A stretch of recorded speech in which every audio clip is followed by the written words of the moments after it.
I'm disappointed, Mr. Hunt. You're late. The premiere for Mission Impossible 7. Did you forget? I expected more from a man of your reputation. I'm very disappointed. Well, you gotta give me... Such a shame. You gotta give me more time!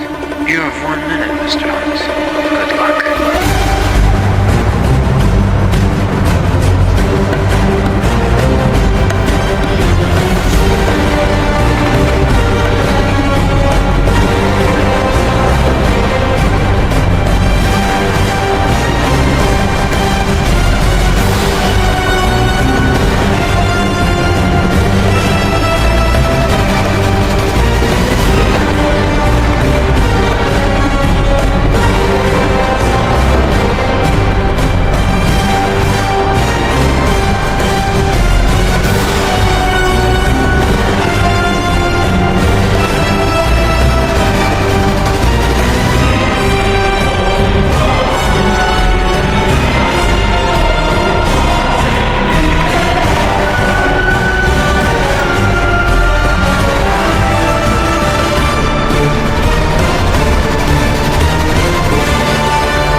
Mission Impossible Dead Reckoning Part 1 was once again directed by Christopher McQuarrie. It stars Tom Cruise, Haley Atwell, Rebecca Ferguson, Simon Pegg, Ving Rhames, Pom Klementieff, and more. In here, the IMF accepts their latest mission, which has stakes to Ethan's past, which involves taking down of a rogue AI now in the hands of a maniacal villain, which could topple the entire world as we know it, and where nothing can be trusted.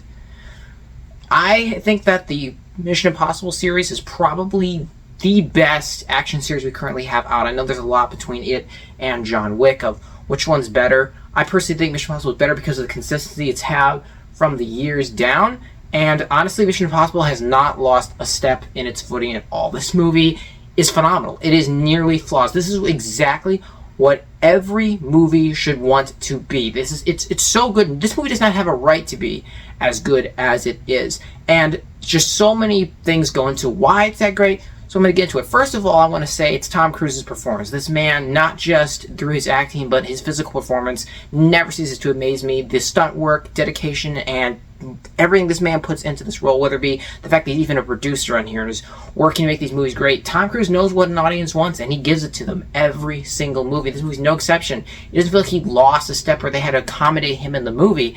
It feels very real, and he still feels as physically capable as ever, and his performance here also is extremely deep. There's a lot going on in Ethan's mind. You can see it behind his eyes. It's great. And Ving Rhames is another person I really like in here coming back. He plays a very key role in here with helping Ethan to realize things, and he was perfect. The new person, Haley Atwell, really liked her. She was a cool addition that at first is one way, and we see her kind of progress through the story in a way that's pretty entertaining to watch. She's a very fun character. She's a good tit for tat with Ethan. They have good chemistry. She does by no means replace Rebecca Ferguson as his romantic interest. Rebecca Ferguson is still his love interest, but Pom Klementieff was a scene stealer for me. I loved her. She was badass. I loved every scene, and I need more. This movie also has other side characters. Everyone here is fantastic. This movie seems to be setting up more because this movie does one thing that's great. It doesn't just cut like Fast and Furious 10 or Across the Spider-Verse. It does have an ending that's pretty satisfying to say, but there's more. We're going to do more with this. The villain here is kind of underwhelming. The AI part is fantastic, but the actual villain himself, I think, is alright. He's not all that great. He's a little over the top, I think, sometimes. That's one of the few negatives I have with this movie is this movie's a little cheesy at times, and the beginning's pretty exposition heavy, but aside from that, there's not really much wrong with this movie. The opening sequence is a sprawling sequence, but the action here is top-notch once again. There's creative sequences in here with multiple layers going on because of story, because of character growth. People have reasons for what they're doing. There's so much at play because there's the entity and there's their mission and people trying to get them and the villains are trying to... There's just so much happening at once, and it's a lot to take in the best possible way. This movie is just constantly moving. Despite the fact it's nearly 3 hours, it felt like 90 minutes to me. The score in here by Lauren Balfe is gorgeous. It's just, there's a one piece in particular that's called Get Out Now that I absolutely love. This movie has just gorgeous looking sequences. They shot the hell out of this movie. The stunt work's incredible. The script is brilliant. There's so much energy. They bring back a lot more comedy in here with the fantastic action sequences. And I love that they kind of add a little more fun, but it doesn't feel overused. It feels just right in the story. The characters are just absolutely wonderful, and the way the entity is used in here is perfection. I love this movie. I love everything about it. Like I said, minus those few minor details I have. I love how it feels.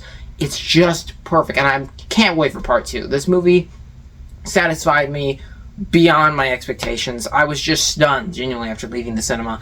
I beyond recommend it, and I am telling you, you need to go see this in a theater, because that is the only way to experience this movie. It's a masterpiece of our time. Mission Impossible continues to kill it, and I can't wait to see more. I'm going to give Mission Impossible Dead Reckoning Part 1 a 9 out of 10. So thank you guys always so much for watching. I appreciate you, and I'll see you all next time.